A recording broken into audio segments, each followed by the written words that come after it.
주말을 시작하겠습니다. 안녕하십니까? 이봉우입니다. 동환 씨 인사하시죠? 네, 안녕하십니까. 이동환입니다. 네. 네. 또 1픽 얘기를 또 안 할 수가 없죠. 음, 2025 드래프트 썸머리그 리뷰를 해볼 텐데 이번 시간은 쿠퍼 플렉에 대한 이야기 한번 해보도록 하겠습니다. 두 경기에 출전을 했고요. 첫 경기 레이커스와의 경기에서는 좀 부진하긴 했지만 수비와 결정적인 블락으로 승리에 기여했다라는 평을 듣고 있고, 두 번째 경기 이제 샌안토니오 스퍼스와의 경기에는 무려 31득점, 4리바 1어시스트를 하면서 이게 공수에서 다 좋은 모습, 그리고 플레이 메이킹도 어느 정도 좀 되는 모습을 음. 보여줬다라는 평을 듣고 있습니다. 동환 씨는 어떻게 보였습니까? 네. 일단은 이제 서머리그 기간 동안 저희가 아직 서머리그 얘기는 하지 못했는데, 왜냐면 NBA가 너무 이적 시장이 너무 뜨거워서, 예, 사실 조금 아니, 이제 그리고 미루다가, 예. 썸머리그 솔직히 저 개인적으로 말씀을 드리면 의미 없습니다. 아, 그렇죠. 연결짓기 어렵죠. 그냥 예, 예. 이슈, 어떤 루키들을 좀 빨리 보는 어떤 이제 그런 그렇죠. 무대 중 음. 하나고, 이제 방금 말씀하신 봉호 씨의 그 의미 없다는 말을 어떻게 보면 이제 쿠퍼 플레이그 같은 1순위 선수들에게도 뭐 적용할 수 있는 부분이 분명 있을 텐데, 일단은 이제 이 쿠퍼 플레이가 두 경기만 치르고 서머리그 아웃됐잖아요. 셧다운 네. 됐고. 네. 근데 이제 이 서머리그에서 쿠퍼 플레이그가 가져간 이 공격 쪽에서의 어떤 포지션들을 좀 이제 저희가 면밀히 얘기를 해보면, 이제 댈러스 입장에서는 이 선수는 1픽이고 사실은 어떻게든 터질 가능성이 높다고 볼 텐데, 그런 상황에서 쿠퍼 플래그의 포텐셜을 좀 테스트해보는 그런 무대였던 것 같아요. 예, 네.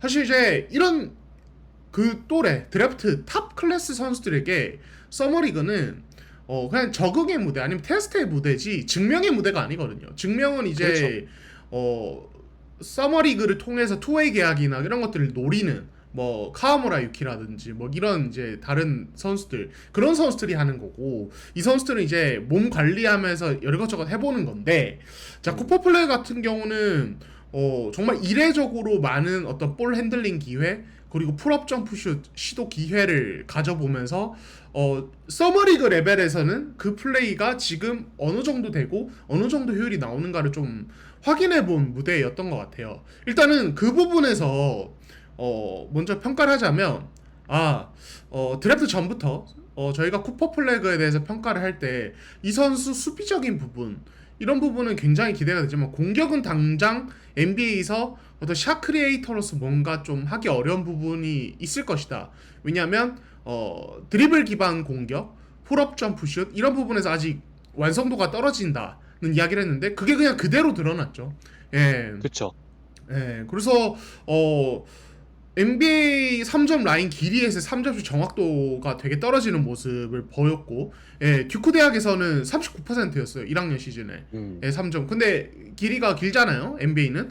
그 부분 확실히 그쵸. 슛 레인지가 아직 정착이 안 됐구나. 이제 이런 부분을 확인해 볼 수 있었고, 또 하나는 드리블 기반의 역시 샤크레이팅, 직접 내가 공을 가지고 뭔가 득점 기회를 창출하는 어떤 그런 모습은 역시 아직 떨어지는구나. 서머리그 레벨에서도 떨어지는구나를 좀 냉정하게 볼 수 있었던 것 같아요. 특히 저는 이 선수의 이 풀업 점프슛 던지는 리듬 있잖아요. 드리블 치다가 뭐 스크린 네. 받아서 3점 던진다든지 미드레인지 점퍼 던지는 이런 리듬이 뭐랄까 너무 뻔하다고 해야 되나요? 너무 음. 뻔하고, 그리고 점퍼를 시도하기 전에 가져가는 이 드리블의 리듬도 평범해서 수비수들이 컨테스트를 너무 쉽게 하더라고요. 그러니까 수비수들이 딱 예상했다 하면은 거의 뭐 쿠퍼 플래그 손까지 강하게 컨테스트를 하면서 플래그 그냥 그 위로 점퍼를 던지는 모습이 나왔는데, 음. 이런 것들이 이제 뭐 2차전처럼 두 번째 경기처럼 좀 잘 들어가면은 나쁘지 않지만, 대체로 효율이 떨어졌고, 솔직히 던질 때 어느 순간부터는 기대감이 별로 없는, 네. 예, 그런 모습까지 보여줬다라고 볼 수 있을 것 같아요. 그래서 쿠퍼 플래그는 아직 그런 부분에서 성장하려면 시간이 많이 필요하겠구나. 다만 이거를 우리가 예상하지 못한 부분이었느냐, 혹은 쿠퍼 플래그 강점이었는데 서머리그부터 안 통했느냐, 이건 아니기 음. 때문에 쿠퍼 플래그의 1픽이 벌써부터 뭐 거품이다 뭐 이렇게 말할 수는 없다. 이렇게 정리를 좀 해볼 수 음, 있을 것 같아요. 예. 저도 아주 같은 생각인 게요. 뭐 그래서 이 썸머리그에서의 쿠퍼 플래그의 두 경기가 인상적이었냐? 아니거든요. 음, 음, 하지만 저는 어떤 생각이 들었냐면 좀 쿠퍼 플래그한테 많은 포지션을 좀 몰아주기도 했고 사실 그러면 농구 보시는 분들 이렇게 생각하실 수 있거든요. 아니 증명해냈어야지 잘해야지 1픽이면 그 정도 재능을 보여줬어야지라고 생각하실 수 있겠지만 저는 이 선수가 굉장히 특이한 게 오히려 하이 레벨에 있는 선수들과 함께 뛰었을 때의 모습이 음, 너무 기대가 되는 거예요. 오히려 음, 그 안에서의 유기적인 모습이라던가, 그러니까 좀 BQ가 되게 좋다는 인상을 좀 많이 받아서, 어, NBA 왔을 때 직전감으로도 충분히 훌륭할 만한 활약을 할 수 있겠다. 음. 저는 개인적으로 그런 생각이 들었습니다. 아, 좋습니다. 그러니까 이 선수의 네, BQ는 봉호 씨 말대로 대학 시절부터 장점으로 꼽혔던 부분이라 사실 그런 BQ는 지금 쿠퍼 플래그가 서머리그에서 가져간 공격 포지션, 뭐 이제 드리블 기반의 어떤 공격들에서는 확인하기가 좀 어려워요. 예, 쿠퍼 음, 플래그는 볼 없는 움직임도 괜찮은 편이고 트레이션에서 달리는 부분 이런 부분이 괜찮은 선수기 때문에 좀 저는 당연히 지켜봐야 된다. 특히 이제 NBA 진짜 무대에서는 본인이 핸들러가 아니라 스크리너로 움직이면서 뭔가 이후에 뭐 패스, 어떤 컷하는 움직임 이런 것들을 좀 기대를 해볼 수 있을 것 같다는 생각을 저는 그쵸. 여전히 하고 있고요, 공격에서. 또 네, 하나는 코퍼 플레이가 그래도 서머리그에서 공격적으로 보여준 좋은 장면은 크게 두 가지인데 첫 번째는 드리블 치면서 밖에서 풀업 던지면은 기대가 안 되지만 네, 미드레인지 이상으로 안으로 더 들어오기 시작하면은 그때부터 이 선수가 가진 이 운동 능력과 리머텍의 어떤 위협성 때문에 되게 무섭다는 생각이 들더라고요. 진짜 여러분들 다 보셨겠지만 쿠퍼 플래그가 한 번 미드레인지 안쪽 이상으로 들어올 때, 그러니까 드리블 치고 그냥 3점 라인 근처에서 깨짝깨짝 하는 게 아니라 안으로 들어오기 시작했을 때 이 선수가 러닝 스텝 밟으면은 그때부터는 그냥 인어 페이스 막 찍어버릴 수 있을 정도로 막 음, 날아다니거든요. 예, 그러니까 네, 이런 부분들을 봤을 때 댈러스는 향후에 이 선수를 위해서 어떤 오펜스를 세팅해 줘야 될까? 아, 그렇죠. 확실한 거는 이 선수에게 막 그 뭐 위에서 2대2나 하이 피켓놀이나 하이 뭐 3대3 게임의 어떤 핸들러 이런 것들을 맡기는 쪽보다는 오히려 예를 들어 뭐 이제 핀다운을 받아서 안으로 들어가면서 볼을 받도록 해가지고 거기서 그러니까 속도를 쉽게 붙이도록 해서 이 선수가 스피드적인 약점, 드리블의 약점을 극복하면서 그냥 리머텍 할수록 있도록 도와준다든지 아까 말씀드린 음, 대로 스크린 세터로 활용해서 롤 해가지고 받고 빨리 뭐 그 이후에 어떤 패스라든지 본인의 리머텍을 할 수 있게 도와준다든지 이런 식으로 공격을 세팅해주면은 코페 플래그가 가진 드리블 시의 어떤 가속도를 못 붙이는 어떤 약점, 드리블 시의 어떤 리듬이 너무 뻔해서 상대 수비에게 읽힌다는 어떤 단점, 3점이 약하다는 단점 이런 부분들을 가려주면서 루키 시즌에 오펜스를 할 수 있지 않을까라는 생각이 들어요. 그래서 댈러스가 아마 이거 알고 있지 않을까요? 예. 근데 알고 있는데 동환 씨 그러면 댈러스에 음, 있는 누구랑 페어를 시켜야 될까요? 지금 어빙은 음, 일단 다음 시즌 거의 못 나온다고 봐야 될 거고요. 음, 음. 뭐 앤서니 데이비스죠. 디안젤로 러셀, 예. AD? 앤서니 데이비스죠. 왜냐면 제가 다른 방송에서도 한번 얘기를 했는데 댈러스는 앤서니 데이비스 영입 이후에 앤서니 데이비스를 탑 쪽으로 많이 빼면서 이 선수가 가진 다재다능함을 좀 극대화하는 쪽으로 갔어요. 그러니까 앤서니 데이비스 뭐 이게 되게 단순하게 레이커스에서처럼 좀 이제 스크리너나 포스트업 공격수를 쓰는 게 아니라 밖에서 인버티드 2대1을 시킨다든지 이런 것들도 꽤 네. 많았거든요.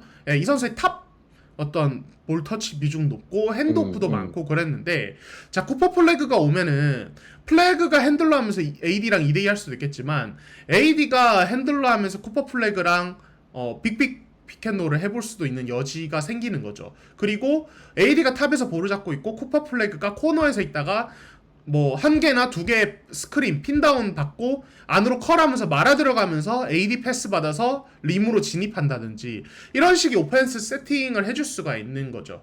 예, 그래서 음. AD가 지금 이제 코트에서 공간을 벌려주는 역할, 밖에까지 나와서 핸드오프 패서나 어떤 컨트롤 타워 역할을 수행하고 있는 것이 댈러스의 어떤 현재 오펜스 그림이었기 때문에 후반기에 이 부분을 좀 기대를 해볼 수 있지 않을까라는 생각이 들어요. 예. 네. 둘 다 근데 너무 롱레인지 슈팅이 약해서 이게 괜찮을까라는 생각도 들기도 하고 그러네요.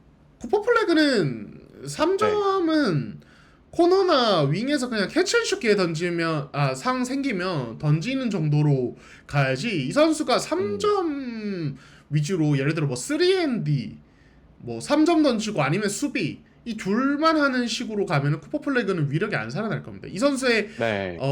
가장 탁월한 부분 이제 스텝 밟기 시작해서 림으로 진입했을 때 서전트나 이 채공력, 림어택 능력이 뛰어난 부분을 좀 적극 활용해야 되고, 그래서 이 선수는 스크린 외 롤러, 핀 다운 받아서 컬에서 컷, 아니면 그냥 베이스라인 컷, 뭐 이런 식으로 림으로 가까이 들어가도록 계속 많은 움직임을 요구받아야 되고, 혹은 수비 시에 스위치 수비하고 컨테스트 한 다음에 빨리 앞으로 뛰어가서 트레이션 게임 이런 것들을 좀 요구하는 게 이 선수가 가진 지금의 어떤 공격 툴을 좀 극대화하는 모습이 아닐까라는 생각이 들어요.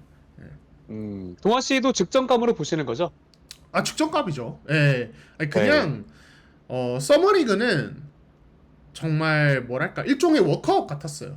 예, 그렇죠. 이 선수에게 너 하고 싶은 거 한번 해봐. 그리고 우리도 한번 테스트해보고 이거에 대해서 객관적으로 좀 평가를 해줄게라고 구단과 좀 어느 정도 이야기가 된 것 같았고, NBA에 와서 정규 시즌에 이번 서머리그처럼 볼을 밖에서 많이 터치하고 탑 공간을 본인이 거의 점유하면서 오펜스를 하는 모습은 아마 보기 힘들 거라고 저는 생각을 합니다. 예. 그리고 또 하나 여쭤볼게요. 지금 어쨌거나 압도적인 이제 1픽으로 꼽혔던 선수이기 때문에 루키 오브 더 이어에 대한 그 갈망, 열망이 분명히 있을 거란 말이에요. 그런데 올 시즌 이제 썸머리그를 통해서 봤을 때 뭐 딜런 하퍼라던가 엣지콤이라던가 크니펠 아이 또 좋은 선수들이 상당히 많아가지고 트레 존슨도 그렇고 지금 이 댈러스의 상황에서 루키 오브 더 이어를 수상할 수 있을까에 대해서는 어떻게 생각하십니까? 뭐 너무 뻔한 얘기지만 반반이죠. 왜냐면 쿠퍼 플래그 외 재능이 없다 이러면 모르겠는데, 말씀하신 선수들이 분명히 서머리그에서 좋은 모습 보여준 부분들이 있었거든요. 특히 서머리그 MVP 탄 샬럿의 크니플 같은 경우는 네. 이미 완성도가 높은 선수라는 평가를 받고 있어요. 예, 그리고 뭐 유타 쪽에서 이제 뭐 솔트레이크 시티 쪽에서 치른 서머리그부터 괜찮았던 뭐 네. 필라델피아의 에치컴이라든지 이런 선수들, 네. 특히 에치컴은 모르겠어요. 이 맥시랑 폴조지랑 어떻게 연계가 되느냐를 봐야겠습니다만 좀 심상치 않은 재능 같더라고요. 예, 그래서 저는 쿠퍼 플래그의 신인왕은 지금 전혀 장담할 수 있는 상황은 아니다.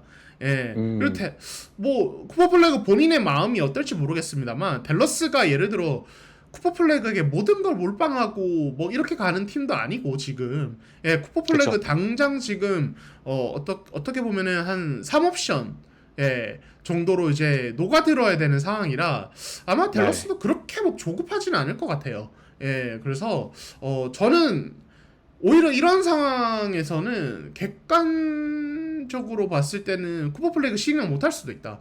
그런 생각도 좀 들어요. 그러니까 제가 동환 씨와 함께 이제 저희 그 느바비큐에서 했던 얘기와 상당히 비슷할 것 같아요. 그러니까 뭐 1차 스탯을 미친 듯이 찍어내면서 압도적인 모습을 보여주는 그런 신인왕의 지금까지 신인왕을 탔던 선수들의 모습이라기보다는 어찌 보면은 레리 버드와 비슷한 그런 유형으로도 성장을 할 수 있지 않을까. 물론 아예 플레이 스타일이 똑같다는 게 아니라 어느 정도 팀을 좀 더 하나로 만들어주고 좀 꾸준히 일도 해가고 그리고 득점도 할 수 있고 수비적인 모습에서 좋은 모습을 보여줄 수 있는 그런 새로운 유형의 또 선수가 등장한 게 아닌가라는 생각이 전 들어서 개인적으로 아주 기대가 됩니다. 쿠퍼 플래그. 근데 다만 이제 그런 건 있어요. 그러니까 보은 씨 말대로 그런 기대가 되는데, 그러니까 이 선수가 1픽에 걸맞은 진짜 뭐 미국의 미래, 미국 농구의 미래라는 평가를 받으려면 본인이 직접 샷 크리에이팅하는 능력은 반드시 업그레이드를 해야죠. 저 특히 네, 그쵸. 이번 서머리그에서 가장 좀 눈에 띄었던 것은 아까도 좀 언급드렸지만 드리블 시의 리듬이나 가속 붙이는 능력이 너무 좀 평범하거나 오히려 평균 이하라는 점, 서머리그에서도 안 통하니까. 그리고 포스트로 밀고 들어갔을 때도 본인이 피벗풋이 아닌 발을 뒤쪽에 놓고 점프해서 약간 한 45도에서 90도 정도 먼을 턴어라운드 하면서 슛을 던지는데 이거 밸런스나 슛 정확도가 너무 떨어져서 네. 그런 공격적인 스텝이나 어떤 몸을 활용하는 법부터 좀 약간 많이 배워야 될 것 같다는 생각이 들었어요. 근데 이제 이 선수 되게 어려요. 아직 만 18세예요. 이번 드래프트에서 가장 뭐 어린 선수 중 한 명이어서 시간은 충분하니까 뭐 지금부터 시작이라고 할 수 있겠죠. 네. 좋아요. 음. 쿠퍼 플래그 또 많은 분들이 기대하고 계시기 때문에 또 돈지치를 내보내면서 어찌 보면은 이제 행운처럼 굴러 들어온 뭐 아니면 또 혹자들은 어떤 라인에 의해서 쿠퍼 플래그를 음. 데리고 이렇게 확실해졌기 때문에 이제 돈지치를 보낸 거다라는 얘기가 있을 정도로 댈러스 팬 여러분들도 기대를 하실 거고, 그리고 이 NBA를 너무 좋아하시거나 좋아하지 않으시는 분들도 너무나 기대를 하고 지켜보고 있는 선수이기 때문에 좋은 활약 한번 기대해 보도록 하겠습니다. 저희가 이제 이 드래프트들에 대해서 음. 좀 다뤄드릴 예정이죠. 네, 맞습니다. 저희가 이제 지금 오프 시즌 들어갔잖아요. 뭐 8월 중순 넘어가면 유로 바스켓도 있고 뭐 이런저런 이슈가 있습니다만 사실 또 NBA 팬들에게는 그래도 NBA 이야기가 더 흥미롭기 때문에 저희가 또 루키들 한 명 한 명씩 이렇게 서머리그 활약이나 이 선수들의 장단점 이런 거 이제 정리해서 좀 이야기를 해보는 그런 시간 가져보도록 하겠습니다. 뭐 한 1라운드 정도는 다 해도 되지 않을까요? 봉훈 씨는 어떠세요? 예. 저도 뭐 1라운드 정도는 다뤄도 괜찮을 것 같은 게, 이번 음. 신인들은 그래도 좀 할 얘기가 지난 시즌이나 지지난 시즌보다 음. 많지 않을까라고 생각을 그렇죠. 하기 때문에 괜찮을 것 같습니다. 좋습니다. 구독, 좋아요 많이 눌러주시고요. 저희는 다음 컨텐츠로 다시 인사드리겠습니다. 고맙습니다. 감사합니다.